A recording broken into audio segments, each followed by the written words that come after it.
بسم اللہ الرحمن الرحیم۔ حکایت 20 و ششم 26واں قصہ۔ یکی راز ملوکی عرب شنیدم کہ عرب کے بادشاہوں میں سے ایک کے بارے میں نے سنا کہ با متعلقان دیوان می گفت کہ وہ کچہری کے متعلقین سے کہہ رہا تھا کہ مرسوم فلاں را چندہ کے ہست مضاعف کنید۔ مرسوم تنخواہ کو کہتے ہیں کہ مرسوم فلاں را کہ فلاں شخص کی جتنی تنخواہ ہے، مرسوم فلاں را چندہ کے فلاں شخص کی جتنی تنخواہ ہے مضاعف کنید، اس سے دوگنی کر دو۔ تو مطلب یہ ہے کہ بادشاہ نے کہا کہ جو فلاں ہمارے دربار کے اندر جو حاضر ہوتا ہے تو اس کی تنخواہ اپنے جو رجسٹرار تھا، اس کو کچہری کا دیوان بولنے، کچہری کا متعلقین، اس سے کہا کہ اس کی تنخواہ ڈبل کر دو، 10,000 ہے 20,000 کر دو۔ اور وجہ کیوں بیان کی؟ وجہ بیان کی کہ ملازم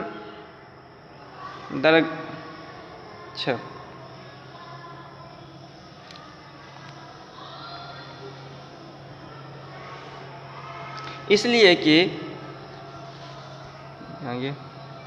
کہ ملازم درگاہ اس لیے کہ وہ دربار کا حاضر باش ہے، یعنی دربار میں حاضر رہتا ہے، اور مترصد فرما اور حکم کا منتظر رہتا ہے۔ وہ دیگر خدمتگاراں بلہو ولعب مشغول، اور دوسرے خدمتگار کھیل کود میں مشغول رہتے ہیں۔ ودر ادائے خدمت متہاون اور خدمت کے ادا کرنے میں سست ہیں۔ تو چونکہ یہ آدمی برابر میری حکم کو سنتا ہے، اس پر عمل کرتا ہے، ہمیشہ دربار میں حاضر رہتا ہے، اور اس کے علاوہ دیگر جو دربار کے حاضر ہونے والے ہیں وہ سستی کرتے ہیں، پابندی سے حاضر نہیں ہوتے ہیں، حکم پر عمل کرنے میں سستی کرتے ہیں، اس لیے ان کا تنخواہ اتنی رن دیا جائے۔ اب ایک اللہ والے نے جب یہ بات سنی تو ان کو حال آ گیا، کہہ رہے ہیں صاحب دل بشنید، کہہ رہے ہیں کہ ایک دل والے نے، یعنی نیک دل والے نے، ایک اللہ والے نے اس بات کو سنی۔ فریاد و خروش از نہادش برآمد، اور اس بادشاہ کے طرز روش کو دیکھ کر آہ و بکا کرنے لگے۔ تو بہت زیادہ آہ و بکا کرنے کا مطلب یہ ہے کہ ان کو حال آ گیا، جیسے اللہ والوں کسی بات پہ حال آ جاتا ہے نا، بالکل رونے لگتے ہیں کہ میرا کیا ہوگا، میرا کیا ہوگا۔ اور انہوں نے یہی سوچا کہ یہ جو ایک معمولی بادشاہ ہے جس کے پاس معمولی سی دولت ہے، یہ اپنے ایک خادم کو اور اپنے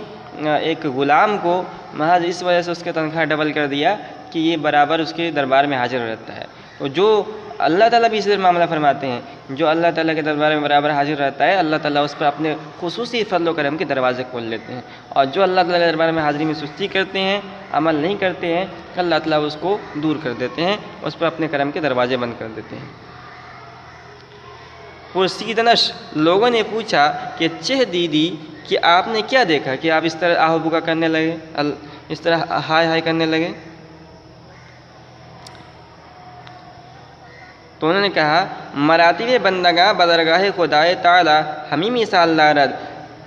کہ بندوں کے درجات خدا تعالی کی درگاہ میں یہی مثال رکھتے ہیں۔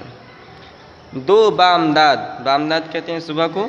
دو بامداد گر آیت کسے بخدمت شاہ، 2 دن صبح کوئی اگر بادشاہ کی خدمت میں آئے، سوم ہر آئینہ دربے کند بلطف نگاہ، ہر آئینہ ضرور بھی ضرور، سوم ہر آئینہ دربے کند بلطف نگاہ، تو تیسرے دن ضرور بضرور اس کی طرف مہربانی کی نگاہ کرے گا۔ یعنی اگر کوئی صرف پابندی سے بادشاہ کے دربار میں 2 دن مثال کے طور پر حاضر ہو جائے، یا کہہ لیجیے 1 ہفتہ حاضر ہو جائے، تو بادشاہ کی جو خصوصی نظر ہوتی ہے اس پر لگ جاتی ہے کہ یہ جو ہے میرے متعلق ہے، مجھ سے خصوصی تعلق رکھنے والا درباری ہے۔ امید ہست پرستندگان مخلص را،